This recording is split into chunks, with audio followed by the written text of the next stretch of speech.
Computer audio. I'm using computer audio. Okay. It says, oh, it's backwards. Like it's looking at the chat. Well, it's like just like no. It's like the words are backwards. Really? Really? Yes. It's a mirror? Yes, it's a mirror. But you can still read it.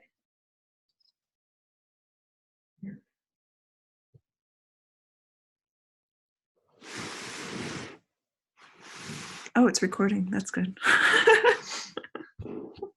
Prosperity. Maybe I should play the piano now. Can you tell me when it's 7:04? Okay, we got it.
I guess we'll start.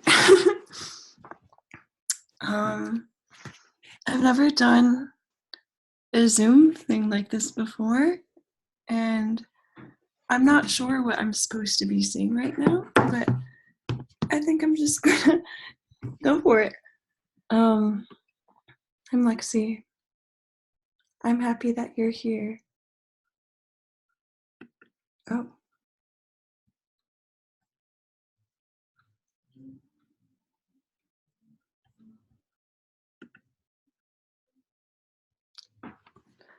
Is it?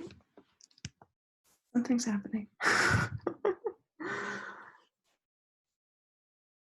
Can people wave or say hi, because I haven't done one of these before, and I just want to know that you can hear me and that you exist. Oh, good. Phew. Cool. Well, anyone else want to wave or say hi? Hi, Jossie. Okay, cool. I'm gonna go for it then, because I'm glad that you're here. So my name is Lexie. Thank you to Shortline for making this happen and for letting me read to people who I care about, and also to strangers, because I love talking to strangers, especially during a pandemic. And today I'm mostly going to be reading my pieces from Teen Vogue, as well as some of the pieces I wrote for my different anthologies. And one of the things I want to keep in mind when reading is that I'm speaking from my experience of sexual abuse and domestic violence, and because I know a lot of people are in isolation, maybe in safe places, maybe not, with your own thoughts or with your own body in a way that's new.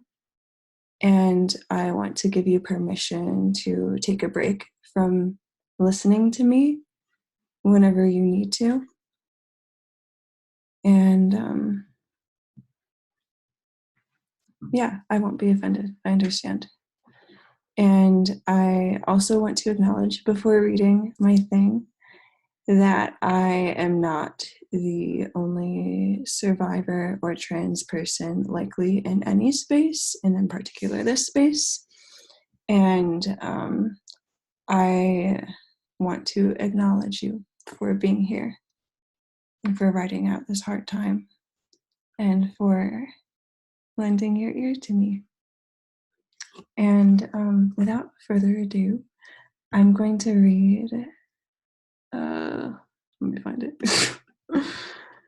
an essay I wrote for Teen Vogue about 2 years ago.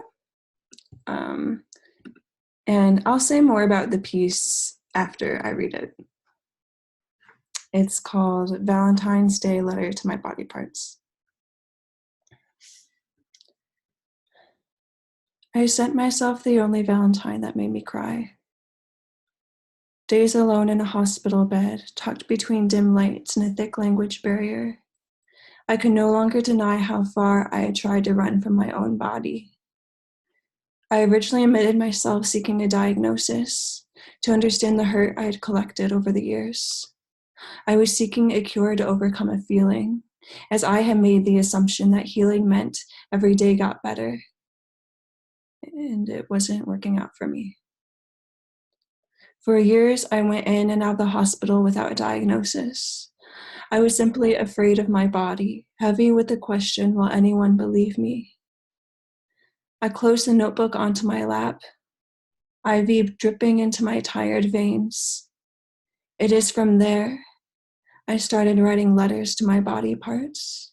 I had to make it better by carving out a place for myself instead of carving into my own skin. I am trans. And from a young age, I was sexually and emotionally abused.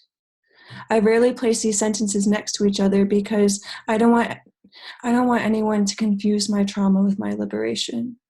Forced into someone else's destination, nothing about rape taught me to be honest with myself. I grew from a place where telling my body's truth meant it would uproot everything. Language was used to manipulate my boundaries. Silence was better. The hurt said it was best to become a see-through version of myself so I didn't have to keep falling into the trauma of fallen toys. Yet, I am often asked when coming out as LGBTQ, do you feel that way because someone did that to you? Because you still have healing to do? Who I am has no root.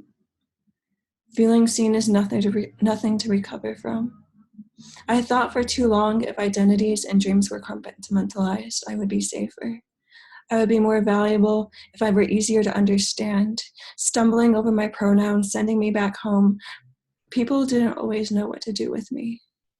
I could be a sweet girl. I could have a safe suburban family. Ignoring everything that didn't fit into their fantasy, I tried to beat them to the punch by prematurely erasing myself through dissociation, self-diagnosing with anything that fit into one word, and attempting suicide. There's a subtle yet persistent feeling of being out of place that cuts and cuts and cuts. I didn't understand until I moved out of my Michigan hometown why almost all of my gay straight alliance friends cover their arms with wristbands from Claire's. The last year I went to the hospital, I wrote 3 letters to my body parts. 1 to my leg hair, 1 to the space between my hips, and another to the baby teeth that now live in my mother's nightstand. I only wrote to the pieces of myself that I've tried to detach from while seeking safety. I was learning to stay one piece at a time. I was learning how to find a safe space to meet myself with honesty. I had not yet come out as trans. I had sent to my leg hair. I sometimes pretend you are fields of restless wheat that outline my home. I held my knees as I recalled the space between my hips. I feel responsible. You lost a body that you can never grow back. You are now unsealed and bore with holes for nightmares to sink into your folds. There's only evidence that someone else was here pushing. I catch my breath. I told my estranged baby teeth looking into her nightstand. There's only evidence of bodies that were never whole. Children who had never known what it meant to have these baby teeth. In each and all teeth shed served as evidence of he who abused his duties as the tooth fairy. None of my early letters ended with the word love. Sometimes they still don't, and that's okay. Like healing, relationships are never linear. I wanted every part of me to survive, whether or not they were perfect. As in any connection, there are days it seemed as if the tenderness will last forever. Some days are more like playing hard to get, where sometimes it's a fight. Sometimes I can't look at the other without seeing the men who hurt me or kicked me out of my own house. Sometimes peace looks more like conflict. Sometimes positivity looks more like moving and feeling in every direction. Sometimes love looks more like letting the seemingly unlovable parts of me survive. Love is trusting I will never be just one thing. This Valentine's Day, I'm going to return to all the parts of myself I try to cut off for the convenience of others. I'm going to write to my body parts difficult to hold as I seek wholeness in a shape that no one has seen before. And for the record, I haven't been in the hospital since 2012, the same year I sent those first letters. Oh, there's people trying to get in here. Welcome to the people who just arrived. I just read a piece in which I shared my journey of how I started writing letters to my body parts through a hospital stay in Hungary, and how it was essentially being in a long distance relationship with myself and using letters as a way to bring myself back one piece at a time. Because the average prompt is to write to your body, and I have never seen my body as whole. It felt really daunting to write to my whole body at once if I didn't see it as mine or as whole. So that led me to the process of doing it one piece at a time. And for anyone who missed it, I will share a link to the essay at the end with this. And something else I want to acknowledge in reading that piece is I did, to some degree, in order for something to be publishable, feel pressure for it to have a happy ending, or the ending of, and then I didn't go back to the hospital. But the truth is, I still felt suicidal after that. The truth is, I still repeated the patterns that I tried to run from because they were so ingrained into my body. And I want anyone listening to know that in writing your own pieces or processing your own life, it shouldn't have to have an ending that people can feel okay with in order for it to be heard. So that leads me to my most recent anthology, where I collect letters that people write to their body parts. So after that hospital stay that I referred to in 2012 in Hungary, I started collecting letters that friends wrote to their body parts because I realized that my own healing wasn't an isolated thing and we automatically impact each other. One of the best analogies I've heard on that was from my friend Heather. She said healing is like being stuck in traffic. If you need to feel a sense of movement or to get unstuck, you can't do that if the cars around you are also in traffic.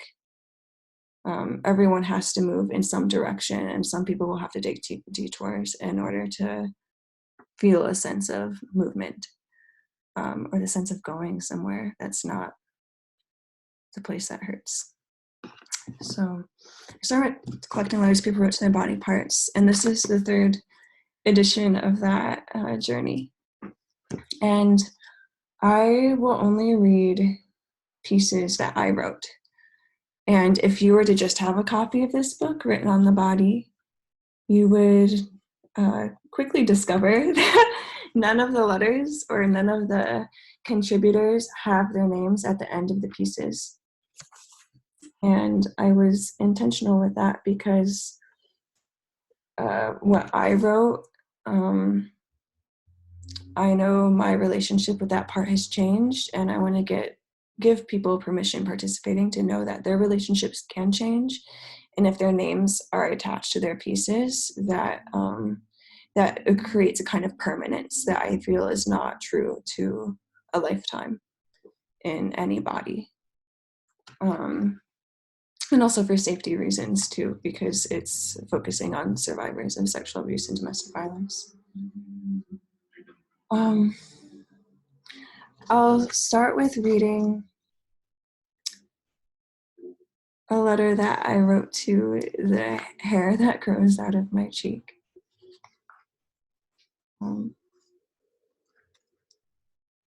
To the one hair that grows out of my cheek. It's time you pluck that out. People will make fun of you for it. This is the only 4th grade advice I remember from my mother.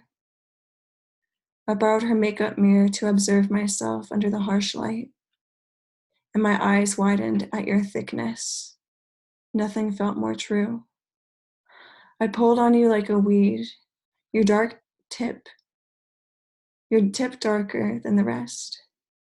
It was a relief, the idea of being better after a simple action at your expense.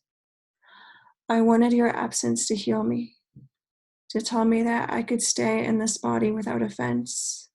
Even on days they told me at school that my ears were too big, I blamed it on you. Contain yourself. I scolded you as I again leaned into the makeup mirror.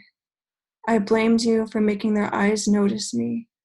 How could I let you resurface? You crawled up incessantly through the moles of my face labeled as sun damage. I blamed myself too.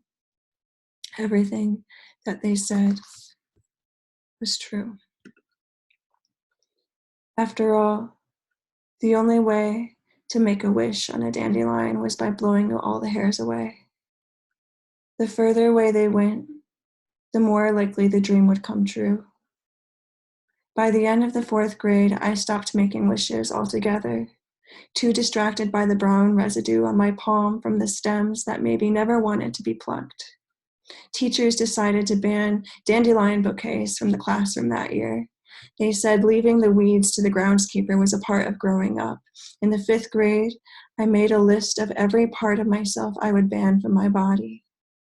You, that single hair sprouting from my cheek, were 3rd from the top. It took me 15 years to realize that a weed is only a word, a living thing made ugly. The truth is, a weed is one that grows despite everything, whose roots threaten the ecosystem of someone else's plan. You marked my impurity, sprouting instead of everything else that was supposed to grow. My breasts, my hips, my mascaraed eyelashes. My mother wanted you to hide so the rest of us could bloom into a beauty worthy of picking and taking home to decorate the kitchen table. But you always grew back, always thicker than the time before. In a frenzy, I pulled you out again, just as I constantly pulled out the passing thoughts of, he shouldn't be here, I'm a boy, I want seconds, I love her. That part of me that leaves whenever I wear a bra, I want thirds, he shouldn't be here in my bed. I'm in love with her, I'm a growing boy, where is God? Rip you out, blow you away. Anything but that. The pain of constantly being out of place. Do something, he would say. She would say, do something. You were such a pretty girl. Why would you let yourself go? My truths became weeds climbing out of the suburban sidewalk cracks. Mow you down quick, mow it down, look nice for the neighbors. Please don't make fun of me, but we're all so good at the lie. I felt the dread of holding just one more hair of space. I felt that if I had let you grow, I would start seeing myself in the mirror as questioning and whole. I pull you out on days I try to make my growing pretty for someone else. It's time to be safe in your body. It's time to take care of yourself, running rampant until pluck. I leave you in on days I do not leave the house. However, on days I truly feel it's time to feel safe in your body. It's time to take care of yourself. I can imagine you growing into an entire field. You no longer alone, spread across my cheek and towards my mouth, outlining the place where most of my secrets live. What they don't want you to know is that weeds can nourish the body. In some places, people cook dandelions, sip tea brewed with what my mother stepped on, plant the rejects on the windowsills on purpose. There are people who would be happier taking in the morning sun because you were there. What they don't want you to know is that they often pull weeds because they're just afraid to see what they can grow into, afraid of their human capacity to destroy something that they were capable of loving. There is a reason children don't blow all the dandelion hairs away when making a bouquet to give to someone they love. What they don't know is that I have never cut you by the root. You are a secret garden, terrifying and beautiful, here even when you're gone, with love.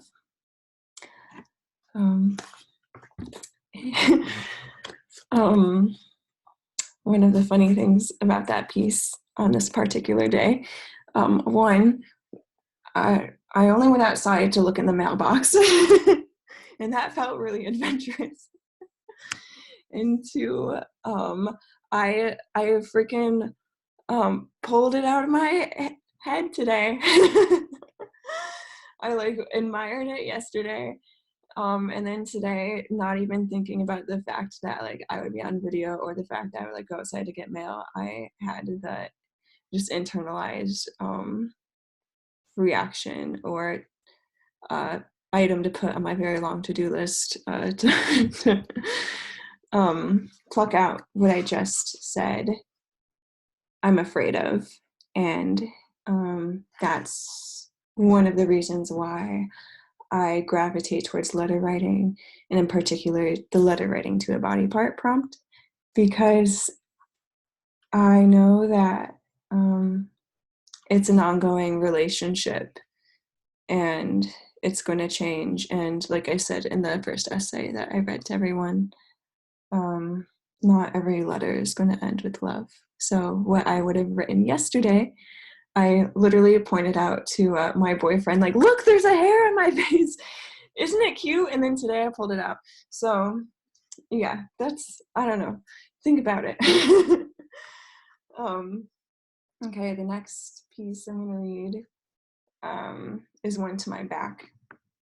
And this one's very special to me because it's a reminder of the ways I have contradicted everything. When I was making this book and in the course of even making the other books, I stayed in sexually abusive relationships while putting myself in the position of supporting other people. And I wrote this piece when I was navigating those relationships, and I had a lot of back pain. And I'll leave it at that for now and talk about it later. To my back. The chiropractor didn't touch you. Instead, she said to the rest of us, what you used to protect yourself years ago is now only hurting you. If you keep making yourself small, your back is only going to get worse. I wish I knew how to stop making you small. I am sorry I never stretched you towards the sky. I am sorry I care more about hiding my breasts than your well-being. I am sorry every possible solution to your pain seems temporary. I am sorry everything that still hurts keeps climbing up your ladder. I hope it never makes it back to the top where my brain decides it's better to let the ladder fall. I am sorry you hurt the most after having sex. Even when the rest of us feel soft and present, you cannot move. You trick yourself into thinking survival means laying flat. Do you know how hard we have worked to be soft and present? Do you know how many people die every year from fallen ladders? I have never told my high school friends. why you flinch so much. I am sorry I did not stand up for you. Their laughter made you curve down, little by little, when you misinterpreted a hug, a passing of popcorn, a gift, as a state of emergency. Do you know, love, you are no fire escape? Do you know, love, when Indigo said, you can stay here, she really meant it? Don't bend over backwards to leave, like it or not. There is someone watching out for you from up top, shouting down, release everything except your own life.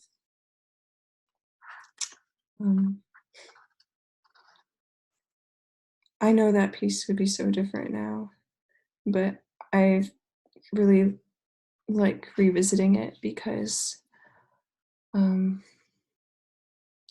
I know that my body was trying to tell me something, and I blamed it on myself. I found a way to blame it on myself. The ways in which I choose to protect myself in ways that don't involve moving, that don't involve making actual changes in my life. And I honor that past version of myself today. And I think that's also a reminder to anyone who's listening who wants to create something or feels like they're not healed enough to, or they'll feel like a hypocrite for speaking on something or helping other people with something that you haven't quite worked through. And I want to say that you're a person and you're allowed to do that. And you can reach out to me if you want to do that. I also want to acknowledge in this piece and in the last piece, I mentioned people who are I still care about or who I still obviously have relationships with, such as like family members, or I mentioned my high school friends. And the last one, I don't know if any of them are here listening right now, but I want to say that I know that in some ways everyone's trying their best.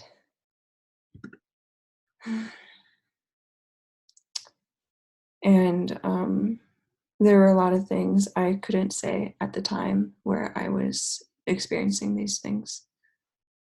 And I think people say things in attempt to protect me, and it doesn't always work. Or they're protecting themselves, and that definitely doesn't always work. And so I've been reflecting a lot on themes of processing and forgiveness in this isolation time, but also in the process of writing about people I'm still close to. The last piece I'll read from this particular collection is called To My Voice. And as you can see, it's an anthology full of letters that people wrote to their body parts. And you could say, Lexie, your voice is not a body part. And I am gonna disagree, because one, it's something that grows. Two, it's something that dies. Three, it's something that we fluctuate in different spaces. And it affects the rest of me like any of my other organs. So yeah, I wrote a freaking letter to my voice. And another reason I felt like compelled to do that is because when I was growing up with childhood sexual abuse, and I stopped talking. I stopped talking for a long time. A lot of people would like describe me as a ghost or something that was see-through, and I want to grow it back. I'm learning. So last thing I'll say before reading this. Another reason I wanted to read this is because I've been having a lot of thoughts and questions about medically transitioning as a trans person. And one of my greatest anxieties about that, as someone who's was like trained as a female and has been abused by men, I'm so afraid of becoming what has hurt me or who has hurt me. I'm afraid of my body changing into a person who I think might be stuck inside of me, and it isn't me. And it feels like I have so much to work through in terms of that. So this is about that, to my voice. I'm afraid of you becoming a wolf. I'm afraid of the scratching, the bark of his voice that made me lock my bedroom door, reliving my howl of the nights I told myself I would rather die than be a boy who can do the things I know boys can do. For years, you sang me lullabies and hymns, anything to make us soften before the impending attack. The hound who hounded my body. You can never stop him, voice. Your huff and puff caught under his quickening growl. You became so tired. In the 3rd grade, I set you free. You played dead, gone far, far too long. I could hardly think of you as a part of my body because you could not protect it. Well, hormones. You're deepening into my soul, turning foul or rabid. Will your familiarity trick the rest of me into thinking he's inside of the house again? The wolf dressed as a loved one just to get inside. If one day you deepen, grow hair on every limb, sounding like a wolf, please don't eat the rest of us within. Never forget, voice, why you ran away to begin with. Yours. I still have a lot of feeling to do about that one. That's the truth. So I think for the last little chunk of this, I want to do 2 things. One, I'm going to branch away from the writing letters to body parts chapter and read a piece I wrote for them maybe a year ago-ish. And it was about the end of AIM, AOL Instant Messenger. And I want to read it now because I wish AIM existed again, kind of. Or I've just obviously been thinking a lot about isolation and ways of connecting within isolation, and AIM for me as a Midwestern closeted queer person in an abusive environment was like my jam. So I'm gonna pull that up on my computer, and again I'll somehow get the links to all of you at the end of this. Where is it? Oh, there it is. And I don't think I've read this since it was published, so I'll be surprised as I read it. It's called Saying Goodbye to AIM, Our Greatest Queer Escape.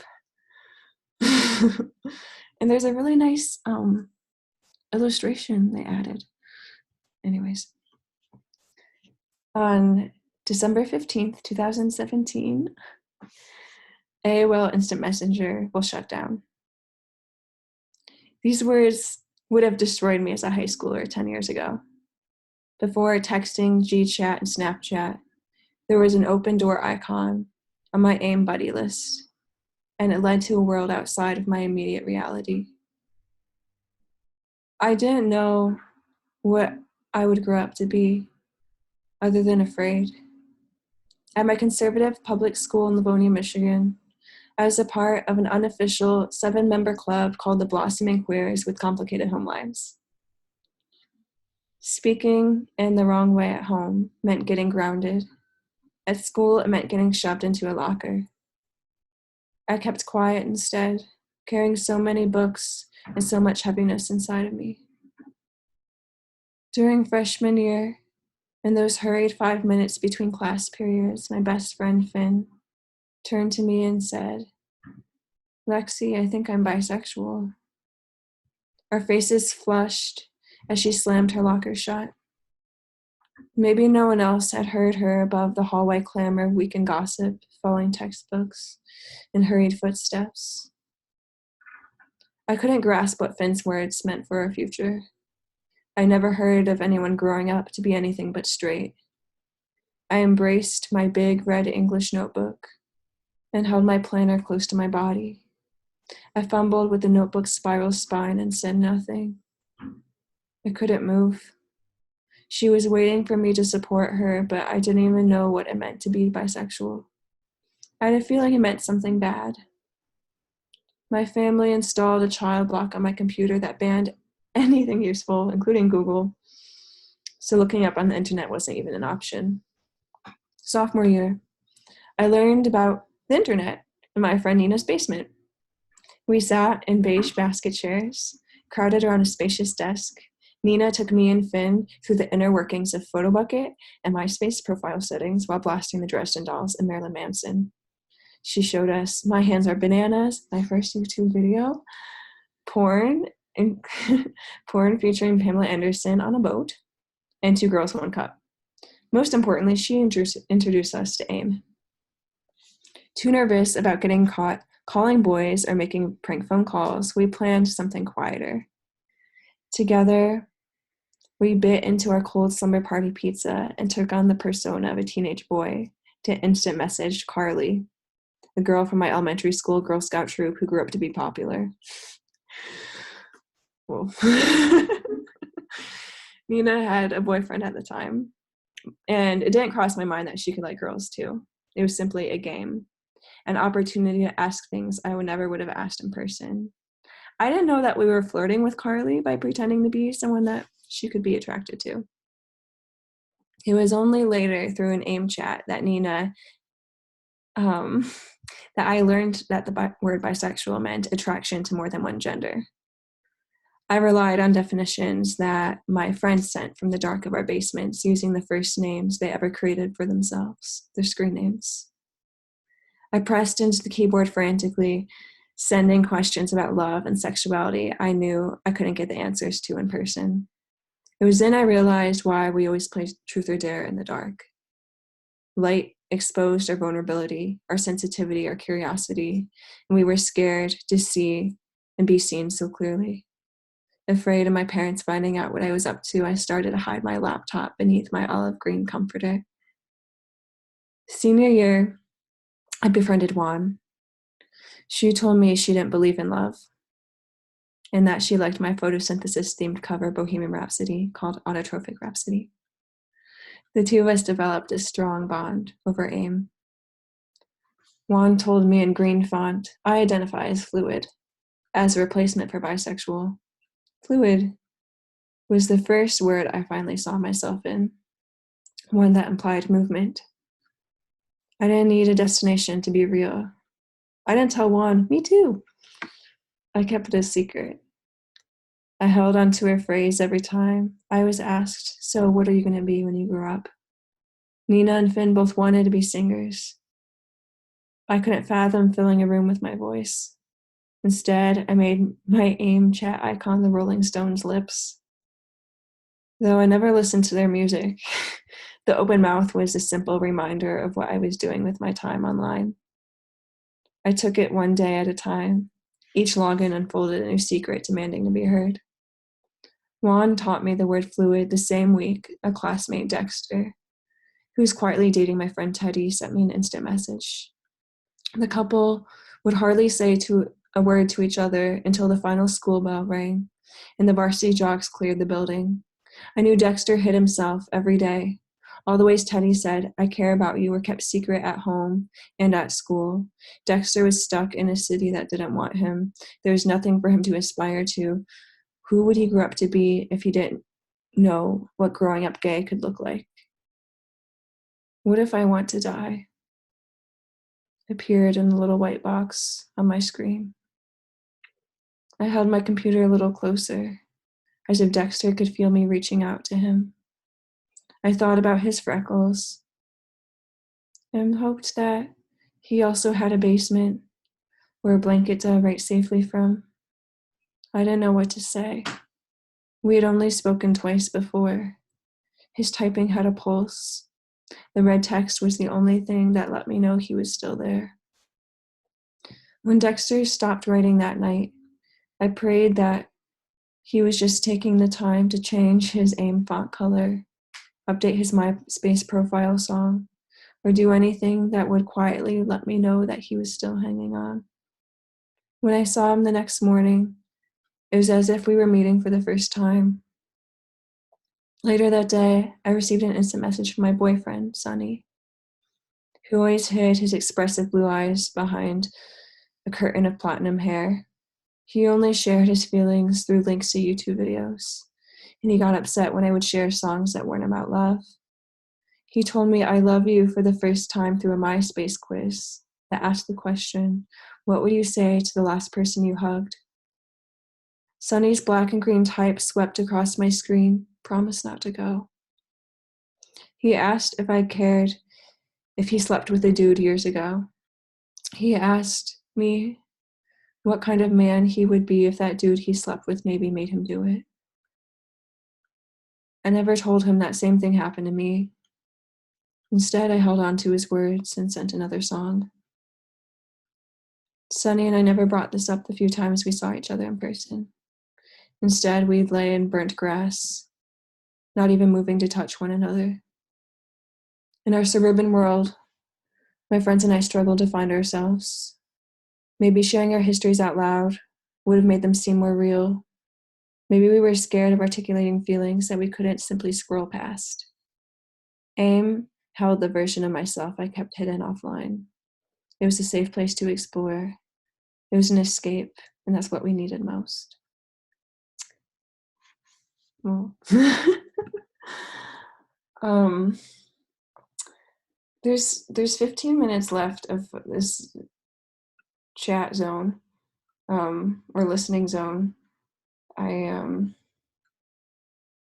guess in an ideal world, I would like to hold the last chunk of time for people to share, if they want to.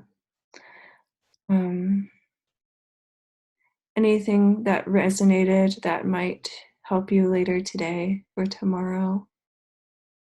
Or if you just want to share how you are, because in reading that last piece in particular, and knowing that to some degree everyone is sharing their realities and secrets and personas every day online right now. And I, for one,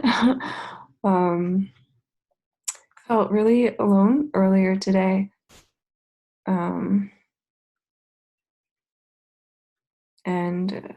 I know that I'm obviously not the only person in this space who has feelings, hence why I like anthologies.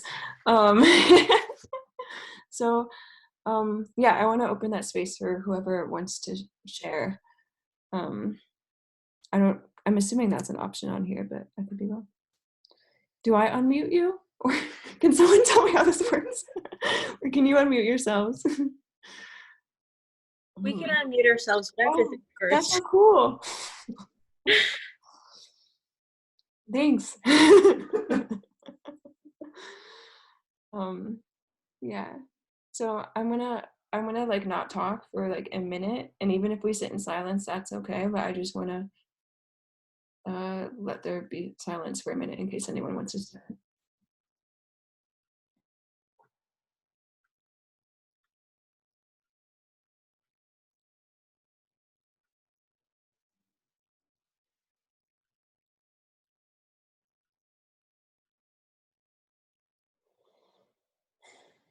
And remember to breathe.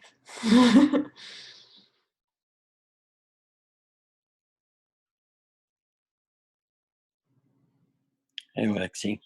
Hi. How are you? I'm happy to see you. I'm happy to see you too. Going back to like the aim, high school was a lot different for me. Obviously, we're decades apart, Mhm. but yeah, um, I decided to look up my past, and that didn't pan out so well. But I'm lucky enough to have Ryan, so that works. But isolation is killing me right now. Understandable. Most of, as you know, I live alone. So going back into my past, I was trying to figure out, I just thought I'd do something. I don't know, get some attention. That Mhm. didn't work. um, but yeah, um, I look back at my high school years and I'm seeing all the stuff that I did compared to who I am now. I was a total, I wasn't good. I wasn't a good person back then because I was so afraid of who I was and who Yeah. I was. So, um, but I'm trying to work through it. I'm going to start writing letters because your book showed me so much. And I remember when I first met you at Sundress Publications, that was probably the most eye-opening time in my life. Thank you. Thank you. And thanks for taking the time to forgive yourself. I'm working on it. Yeah, A lot of therapy. totally. A Cool. lot of therapy. But I'm working on it. Mm-hmm. I just want to thank you for your books. They mean a lot to me. You're welcome and thank you. You mean a lot to me. I'm sweating. I'm sorry. Sorry. No, don't apologize. That's really nice. Don't apologize. Thank you. And yeah, I want to also acknowledge what you just said about feeling extra alone right now, especially while processing the past. And if you need anything, one, I'm really glad you have Brian, a true sweetheart. Yes, he is. And yeah, and two, I would be happy to listen. Thank you. And I bet other people would be too, because yeah, I have a soft spot for Midwestern queers. Yeah. But yeah, would anyone else like to say how they're feeling or respond to what Jossie just said?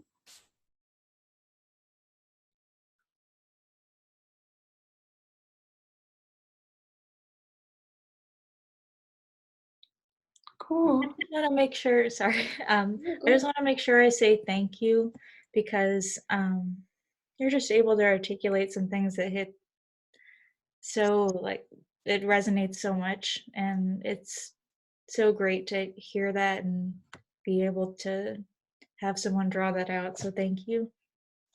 Thanks for listening. Yeah, I wanted to say thank you as well. I know we've met Yeah, it was nice to see you again. I was excited. it was wonderful meeting you. And this was my first time kind of hearing you share your work, and I think I'm still very much processing everything that I was listening to.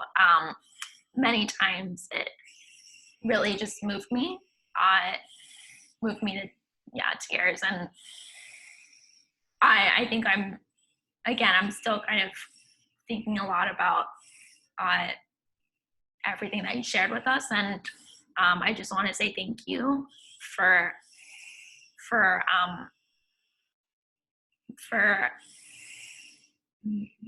giving this to us, and for having us kind of be together. And I know I probably don't know anybody else here, but it's especially in this time when we're all sort of stuck wherever we are, and being able to have this kind of community, and even just being silently alone together really means a lot. So thank you. Yeah, thank you for writing to yourself.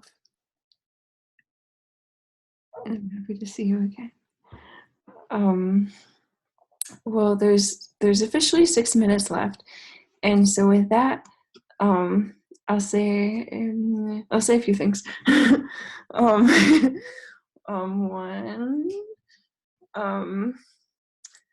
Wait, what am I gonna say? Oh yeah, so the first essay that I read is also featured in this book called The Byline Bible by Susan Shapiro, who has been an incredibly helpful teacher to me. And essentially the book is an incredible guide for people who are new to publishing.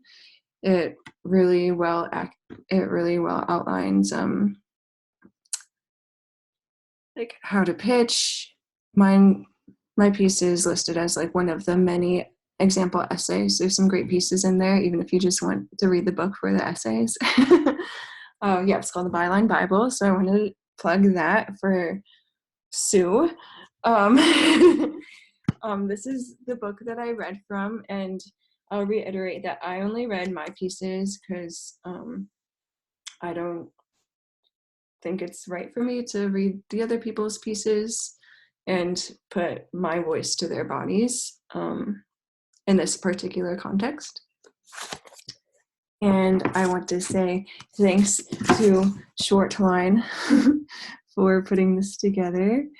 And okay, and then 2 more things. One, I hope that in this really uncertain time, people let themselves feel what you're going to feel. I let myself cry earlier today, for example, and I felt a little bit better after I let myself cry. And I hope you get to try new things. And most of all, I hope that the people in your community and life stay safe and feel not too far away, even when in some ways they might be. And last, I'll play the piano because sometimes I feel like I can make closing words better on that. And you get to see another wall in my room. And I promise I'll stop by 8.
Thanks.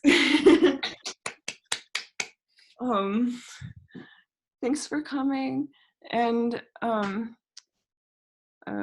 I think through the chat, we'll be able to share the links to all the things I mentioned, or definitely the group that organized this will. And again, they're a short line. And I'm gonna go now. Have a good sleep.